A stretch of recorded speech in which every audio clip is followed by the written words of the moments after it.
Hello and welcome to Guest for Change. My name is Danny Shine and today we have Mr. Edwin Keh, CEO of the Hong Kong Research Institute of Textiles and Apparel joining us. We're very excited to dive into our discussion on supply chains, circularity and how we all fit together within the global circular system with him. I want to ask, and it's a bit of an interesting question to ask, but can supply chains actually be circular within that? Yeah. So before I agree with that statement that you made, and let me add to that one of the good things that came out of this pandemic that we are going through right now is that I think more and more consumers are making the connection between personal health and planetary health. Yeah. That it is just a continuum of the same thing. That I'm getting sick and the world getting sick is just a macro way of looking at the condition that we're in right now. So then the connection, if you can make that connection, then you can begin to think about, well, if I want to live in a healthy, sustainable environment at home, that means the planet has to be healthy and sustainable and clean.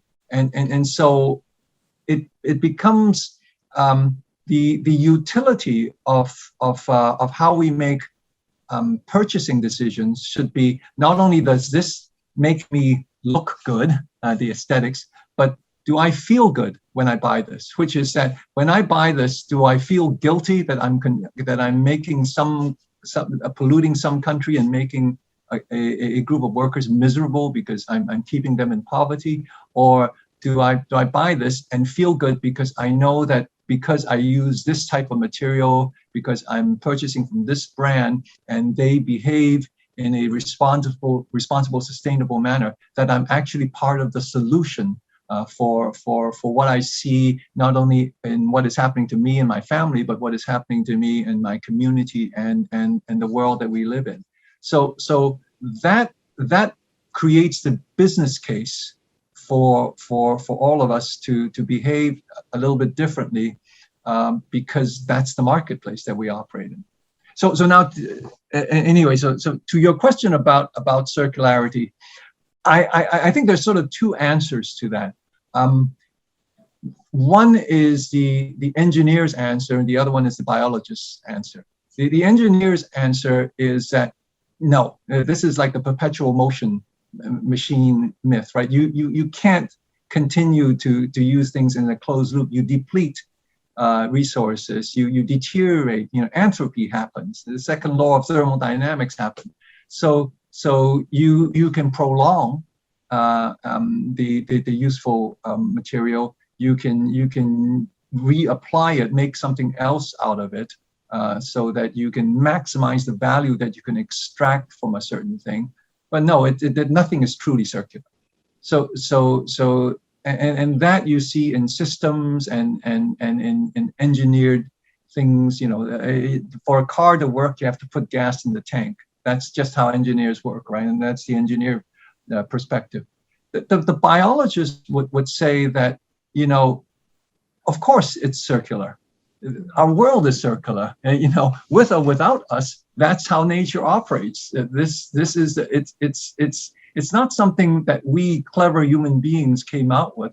That's just the natural economy. Things are that's how we are able to live in this sort of blue ball all these millions of years. Because if not, we would have died out because we would have depleted our resources a long time ago. And so if we think of things in biological systems, more complex, more subtle, and in many ways much more elegant systems, then yes, things could be circular. What we need to do is to participate in that system rather than create or engineer the system. We just need to operate in harmony with that system rather than try to oppose it. But notice I've not given you a great actionable answer, right? So I think it's quite a philosophical belief or a world view, but I think that drives everything else that we do. Of course, we can be circular. but then it brings up some of the more awkward things that we have to do, and it brings up some of the things that we do that we do today that we know we have to change, but we don't want to deal with. And a great example of that is polyester, right? Polyester is the most broadly used material. It is the fastest growing material that we use. It is 60-70% of clothing that we make today. It's made from fossil fuel. It's made from petroleum product, and we basically take stable resources and we make them unstable, and we throw them in the air, and we create this unsustainable chaos in these natural cycles. And we have to figure out a way to say we can't use materials like this anymore. We have to use more cellulosic-based solutions, some protein-based solutions, but we have to wean ourselves off the plastics or something like that.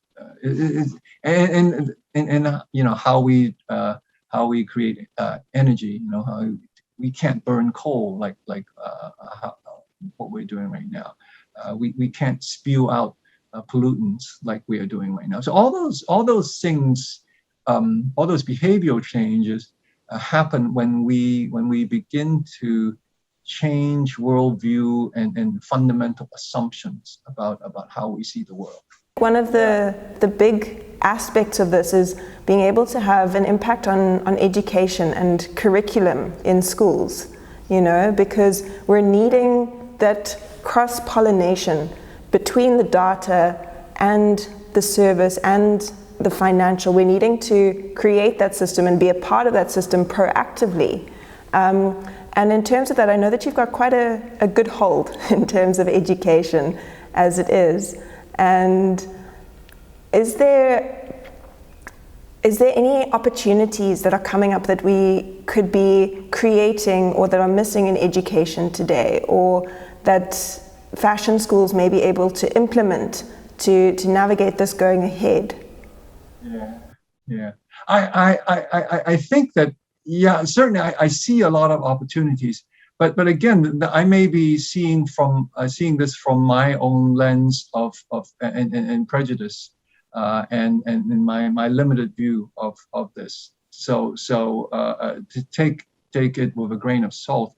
But I do believe that one of the fundamental shifts in the textile apparel fashion industry, if you will, that if we want to talk about the curriculum and the training for this, is that we have to begin to think of this more of a science and less of an art, or at least incorporate scientific thinking and knowledge into the curriculum, so that we have the tools to deal with the challenges that we see. What we have been attracting and what we have been preaching to our students who are interested in fashion, textile apparel, and garment, and what have you, is that this is where we are going to, where you could be the next Coco Chanel, or you could be the next designer, and that is the high aspiration that in this industry. So we attract people who have that artistic bent, who had that creative desire.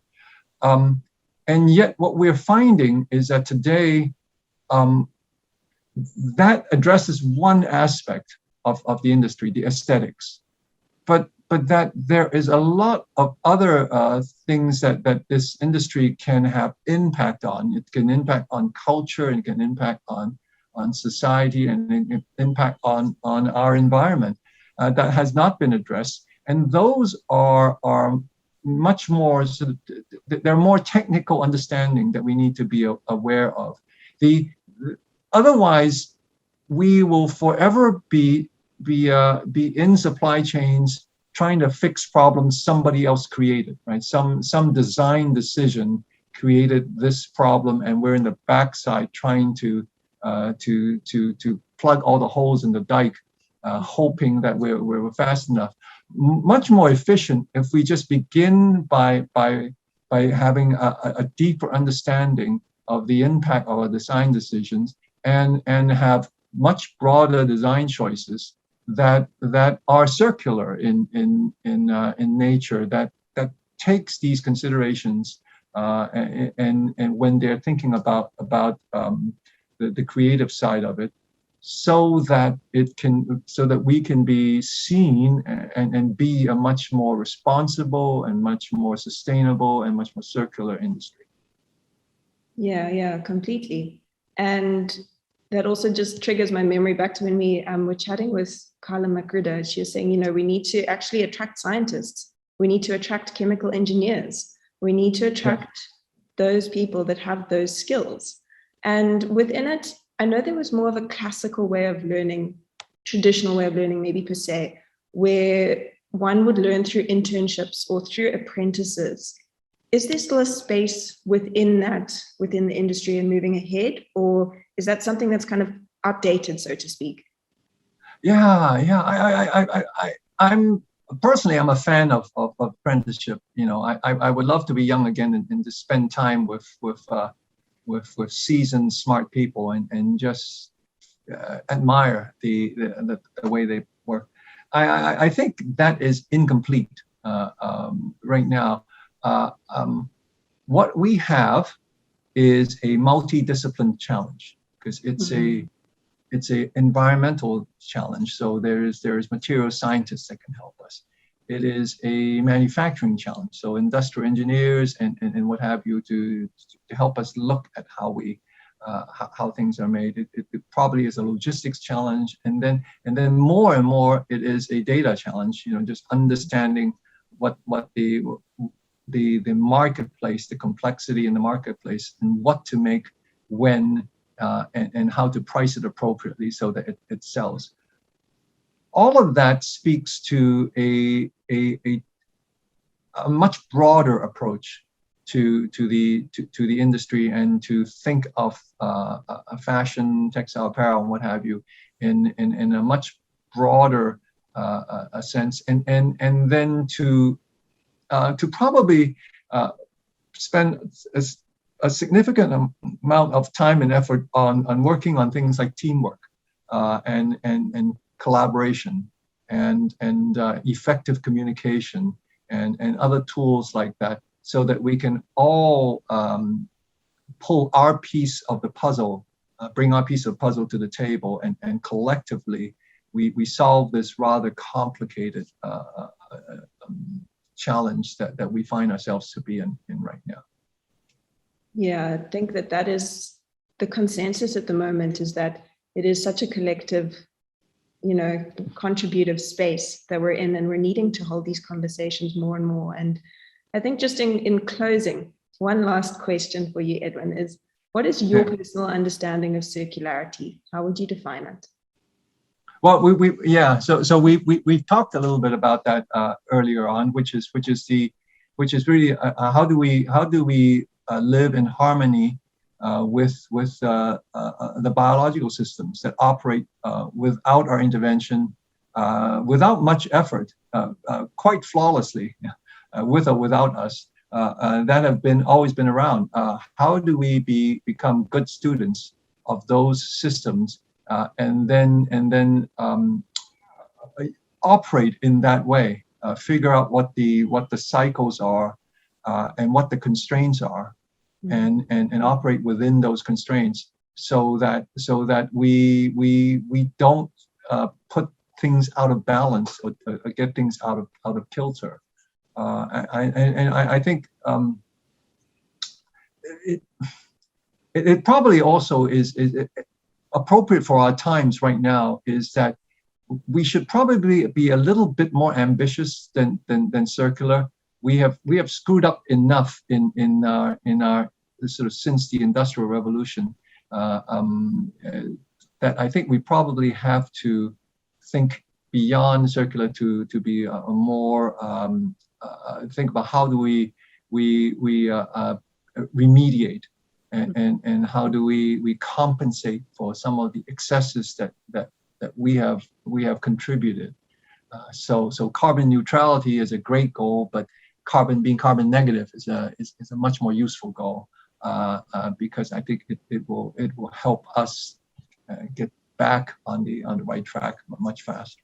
But I think that the earlier point about how we look at the world is that if you look at if we take a if we work more harmoniously with the world, ambiguity and lack of tidiness is quite natural, right? That's part of, there are no 90-degree angles or straight lines in nature. And so, and then we always try to be so, as engineers, we try to be so precise and we want to be it's so clean and tidy, so black and white. And part of what we need to learn to do is to relax a little bit and say it's okay. The reality probably is a little bit more complicated, and we're not going to solve the 3,000 problems that we have to solve today. But as long as we move in the right direction, it's okay, and we don't have to have closure for everything. We just have to trust people that we work with, and move generally in the right direction, and it'll be okay. But sort of that direction, making sure we're sort of charging the right hill, I think is the important one, and everything else will follow along.